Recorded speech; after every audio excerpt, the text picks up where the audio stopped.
सबसे पहले बेटा हम क्या पढ़ेंगे, स्टैटिस्टिक्स का हम क्या देखेंगे, इंट्रोडक्शन देखेंगे कि स्टैटिस्टिक्स बेसिकली है क्या। ठीक है, तो स्टैटिस्टिक्स की बेटा जब हम बात करते हैं तो स्टैटिस्टिक्स को जो है हम दो सेंस में क्या करते हैं, एक्सप्लेन करते हैं। ठीक है, दो सेंसेस में हम किस तरीके से स्टैटिस्टिक्स की डेफिनेशन को एक्सप्लेन करते हैं कि स्टैटिस्टिक्स को जब हम डिफाइन करते हैं तो दो सेंस में डिफाइन करते हैं। फर्स्ट आपके पास क्या होता है बेटा, सिंगुलर सेंस होता है। ठीक है, और सेकंड आपके पास क्या होता है बेटा, प्लूरल सेंस होता है। ठीक है, तो सिंगुलर सेंस की जब बात होती है तो क्या मतलब होता है सिंगुलर सेंस, आपके पास क्या डेफिनेशन यहाँ पे लिखी हुई है, it is defined as the body of method consisting collection, presentation, analysis and interpretation of numerical facts और data। ठीक है, जब आप बात करते हो स्टैटिस्टिक्स की सिंगुलर सेंस में तो वो आपके पास इन शॉर्ट आप क्या वर्ड यूज़ करते हो, बॉडी ऑफ मेथड्स। उन मेथड्स में आपके पास क्या क्या चीज़ें आ जाती हैं, कलेक्शन आ जाती है डाटा की, प्रेजेंटेशन आ जाती है कि आपने उसको किस तरीके से प्रेजेंट करना है, आपने क्या उस पर एनालिसिस करना है और आपने उस पर क्या जो है वो इंटरप्रिटेशन करनी है डाटा पर। ठीक है, तो ये सारी चीज़ें हमारे पास किस में आ जाती हैं, सिंगुलर सेंस में आ जाती हैं।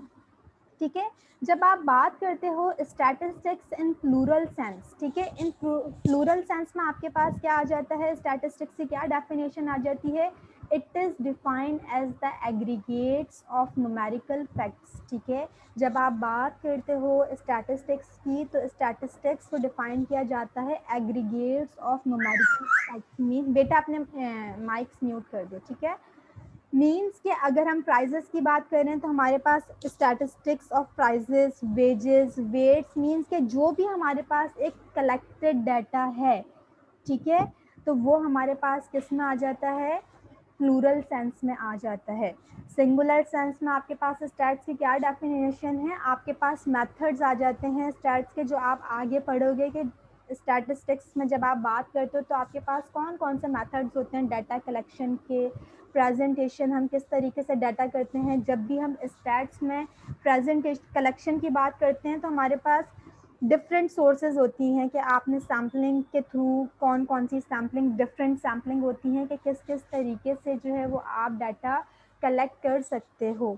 डिफरेंट मेथड्स होते हैं सैम्पलिंग के, सिंपल रैंडम सैम्पलिंग, स्ट्रेटिफाइड, ठीक है, या सर्वे वगैरह, ये सारे हमारे पास क्या होते हैं, डाटा कलेक्शन के डिफरेंट प्रोसीजर्स होते हैं। ठीक है, जो कि आपके पास सिंगुलर सेंस में आते हैं। प्रेजेंटेशन की जब यहाँ पर बात हो रही है तो प्रेजेंटेशन का मतलब क्या है कि स्टैटिस्टिक्स की जब आप बात करते हो बेटा तो स्टैटिकल डाटा आपके पास हमेशा किस में होना चाहिए, टेबुलर फॉर्म में होना चाहिए।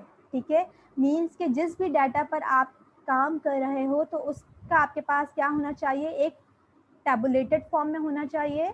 ठीक है, मीन्स के एक क्लोज्ड आपके पास क्या होना चाहिए, टेबल बना हुआ होना चाहिए। फॉर एग्जांपल कि अगर आपको यहाँ पर वेरिएबल जो है वो क्या कर रहे हो, डिफाइन कर रहे हो, फॉर एग्जांपल एजेस हैं आपके पास और उनकी फ्रिक्वेंसीज दी हुई है, तो जो भी डाटा आप बना रहे हो, जो आपके पास लेआउट होगा वो आपके पास टैबुलेटेड फॉर्म में होना चाहिए और क्लोज टेबल आपके पास होना चाहिए। ठीक है, बहुत सारे स्टूडेंट्स क्या करते हैं बेटा, काम तो कर रहे होते हैं, ठीक है, लेकिन जब बात करो प्रेजेंटेशन की, रिसर्च पर काम कर रहे हैं, सर्वे कर रहे हैं, रिपोर्ट्स तैयार कर रहे हैं, लेकिन उनके डाटा की जब प्रेजेंटेशन देखो तो वहाँ पर उनके मार्क्स क्या हो जाते हैं बेटा, डिडक्ट हो जाते हैं। ठीक है, तो जब अगर वो कोई काम कर रहे हैं तो किसी स्टूडेंट ने जो है फॉर एग्जांपल ऑब्जर्वेशंस लिखी हुई हैं, एक्स और वाई की डिफरेंट डिफरेंट ऑब्जर्वेशंस लिखी हुई हैं, तो किसी ने जो है वो इस तरीके से डाटा लिख दिया, या कुछ स्टूडेंट्स जो है वो क्या करते हैं,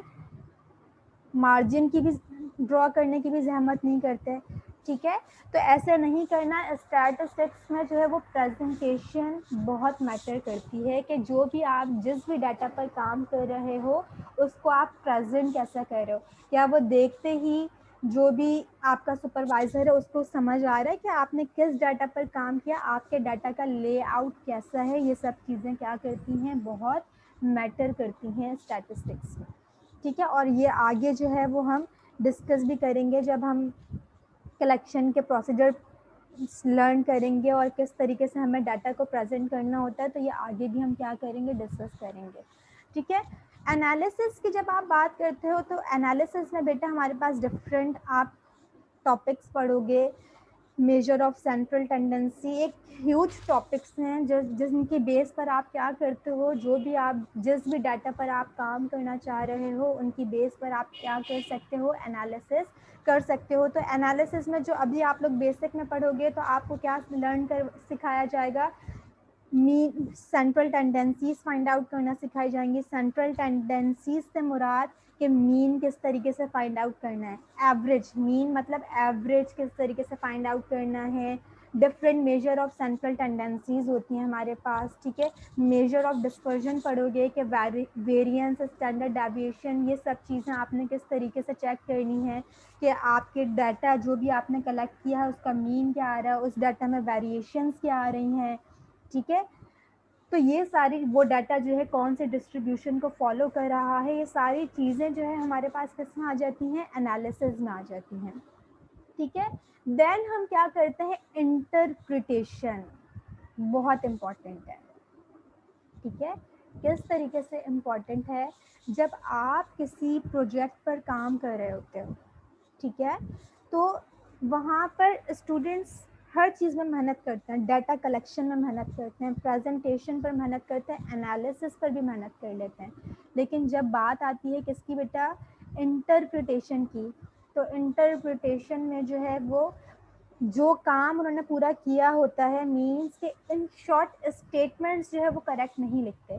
तो इंटरप्रिटेशन का मतलब क्या है बेटा, कि जो भी आप अपने डाटा सेट पर काम कर रहे हो आपने वहाँ पर कंक्लूजन देना है कि हमारे पास जो हमने डाटा लिया था, फॉर एग्जांपल स्टूडेंट्स की हाइट का डाटा लिया था, तो हाइट्स में क्या वेरिएशन आ रही थी, वेरिएंस आ रहा था, उसका एवरेज क्या आ रहा था, डिफरेंट टाइप्स ऑफ इंटरप्रिटेशन होती हैं, ये सब आप क्या करते हो वहाँ पर मेंशन करते हो। ठीक है। तो ये सारी चीज़ें हमारे पास। किसी का कोई क्वेश्चन है बेटा, किसी को कोई सवाल पूछना है तो पूछ सकते हो बेटा। ठीक है। क्वेश्चंस पूछने के लिए आप अपना माइक अनम्यूट कर सकते हो।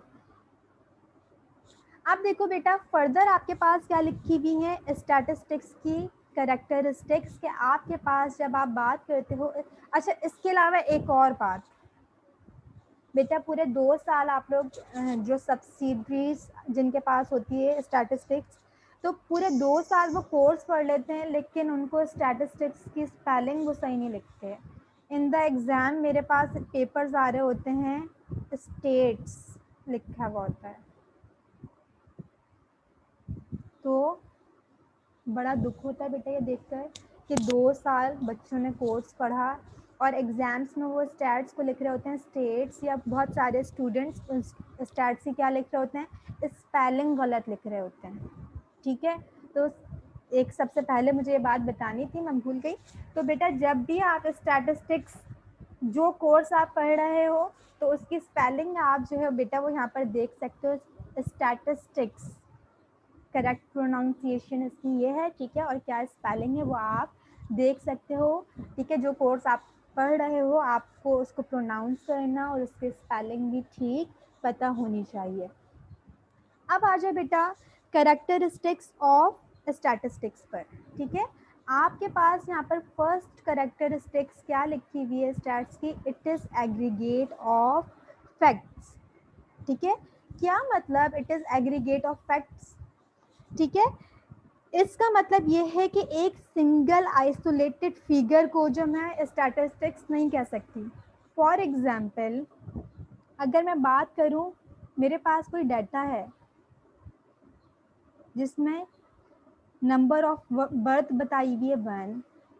ठीक है। कोई भी डाटा है, एक एक ऑब्जर्वेशन दी हुई है। बेटा जलालुद्दीन एनोटेशन क्यों यूज कर रहे हो बेटा? आपने लेक्चर सुनना है, एनोटेशन आपने यूज़ नहीं करनी। ठीक है। अगर किसी का दिल चाह रहा है एनोटेशन यूज़ करने का तो जूम डाउनलोड करिए अपने पास और जितनी आपने वहाँ पर एनोटेशन करनी है आप कर सकते हो। ठीक है। लेकिन क्लास में एनोटेशन मैंने यहाँ आपने जो है वो नहीं यूज़ करनी है किसी भी स्टूडेंट ने। मैं वेटिंग रूम में डाल दूँगी या परेशान नहीं करना बेटा, ठीक है। हो सकता है आपसे मिस्टेकनली हो गया हो, लेकिन बेटा नहीं करना आप, ठीक है। For example it is aggregate of facts का क्या मतलब कि एक सिंगल पर्टिकुलर वैल्यू को मैं स्टैटिस्टिक्स नहीं कह सकती। For example birth of one student, उसका बर्थ ईयर, या वन एक्सीडेंट, इसकी मैं बात कर रही हूँ, ठीक है। या फिर अगर मैं बोलूँ वन डेथ, अगर मैं एक एक ऑब्जर्वेशन की बात कर रही हूँ इंडिविजुअली, तो इसको मैं स्टैटिस्टिक्स नहीं कह सकती। स्टैटिस्टिक्स की बेटा जब आप बात करते हो तो स्टैटिस्टिक्स आपके पास क्या होता है बेटा, एग्रीगेट ऑफ फैक्ट्स। क्या मतलब, अगर हम बात करें एग्रीगेट ऑफ किसकी, फैक्ट्स की, तो हम वहाँ पर क्या वर्ड यूज करेंगे, number of births, number of. For example किसी हॉस्पिटल का डाटा मैं ले रही हूँ, ठीक है, तो वहाँ पर मैं क्या लिखूंगी, नंबर ऑफ बर्थ्स हमारे पास कितनी है, मेरे पास बर्थ्स का क्या होगा, डाटा होगा।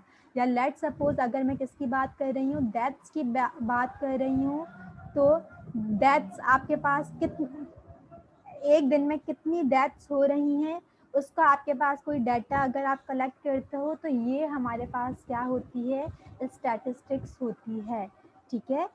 एक सिंगल आइसोलेटेड वैल्यू को हम क्या, स्टैटिस्टिक्स नहीं कह सकते, ठीक है। नंबर ऑफ डेथ्स या बर्थ्स, डेथ्स, एक्सीडेंट्स, तो ये हमारे पास क्या होती हैं, स्टैटिस्टिक्स होती हैं। क्लियर है बात यहाँ तक। अब देखो सेकेंडली आपके पास क्या लिखा हुआ है, इट इज न्यूमेरिकली एक्सप्रेस्ड, ठीक है। क्या मतलब कि जब आप बात करते हो स्टैटिस्टिक्स की, तो स्टैटिस्टिक्स में आप जो भी आपके पास डाटा होता है उसको आप किस तरीके से एक्सप्रेस करते हो, न्यूमेरिकली एक्सप्रेस्ड करते हो। फॉर एग्जांपल अगर मैं बात करूं पर्सन्स की एजेस की बात करूं, ठीक है, तो हमारे पास क्या होते हैं, यंग एज ग्रुप्स होते हैं ना हमारे पास, यंग, मिडिल एज, ठीक है। इसको मैं इरेज कर दूँ, वेट, सेकंड कैरेक्टरिस्टिक्स जो है मैं एक्सप्लेन कर रही हूँ। मिडिल एज में पूरा नहीं लिख रही, एम डिनोट कर रहा है किसको, मिडिल एज को, ठीक है। या फिर ओल्ड एज, क्या लिखा हुआ है आपके पास यहाँ पर, इट इज़ न्यूमेरिकली एक्सप्रेस्ड, कि जब आप बात कर रहे हो स्टैटिस्टिक्स की, तो आपके पास जो डाटा होगा वो न्यूमेरिकली क्या होगा, एक्सप्रेस्ड होगा, इन नंबर्स की फॉर्म में आपके पास क्या होगा, डाटा एक्सप्रेस्ड होगा। अब देखो अगर मैं एजेस ऑफ पर्सन की बात कर रही हूँ, तो ये भी हमारे पास जो है वो स्टेटमेंट्स हैं, फैक्ट्स हैं हमारे पास, ठीक है।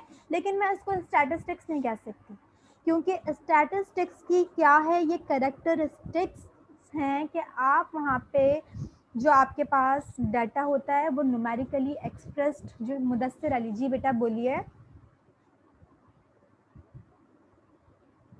बोलो बेटा, मुदस्सिर आपने हैंड प्रेस किया बेटा, पूछिए, कुछ पूछना है सवाल। सॉरी मैम, गलती से हुआ था। अच्छा ठीक है, यहाँ तक किसी को कोई कंफ्यूजन,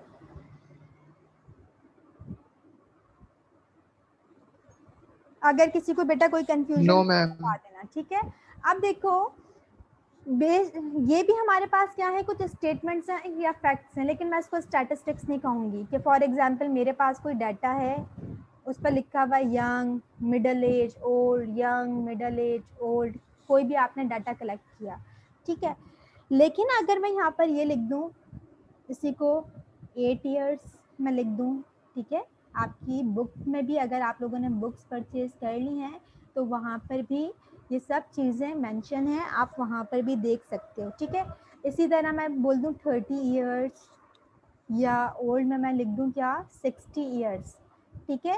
तो स्टैट्स की क्या है, ये कैरेक्टरिस्टिक्स है कि वो क्या होती है, न्यूमेरिकली एक्सप्रेस्ड होती है। तो इसको मैं कह सकती हूँ कि मेरे पास क्या है, स्टैटिस्टिक्स गिवन है किसकी, एजेस की। क्लियर है बात।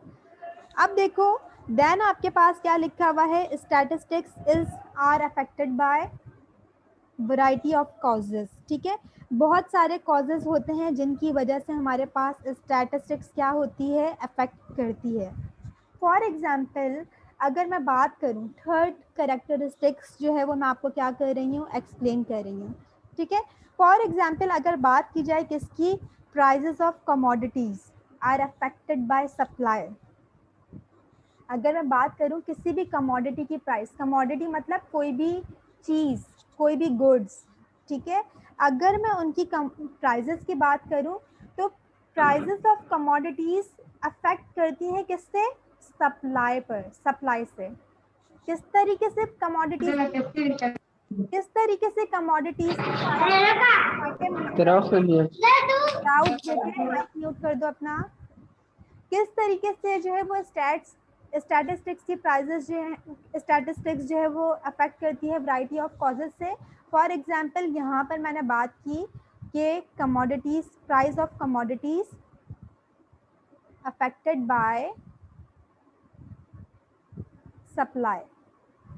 सप्लाई की वजह से समटाइम्स प्राइजेस जो है वो क्या करती हैं, बहुत अफेक्ट करती हैं किसी भी कमोडिटी की। किस तरीके से अफेक्ट करती हैं, बोलो बेटा। क्लास एंड होने वाली है।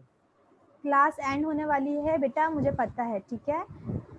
अब देखो बेटा किस तरीके से अफेक्ट करती है। फॉर एग्जांपल कि अगर किसी कमोडिटी की, किसी चीज़ की प्राइस जो है वो किसी चीज़ की सप्लाई बहुत ज़्यादा है मार्केट में, जहाजेब सोमरो। जी बेटा। अस्सलाम वालेकुम मैम, मेरा सवाल, बोलो बेटा।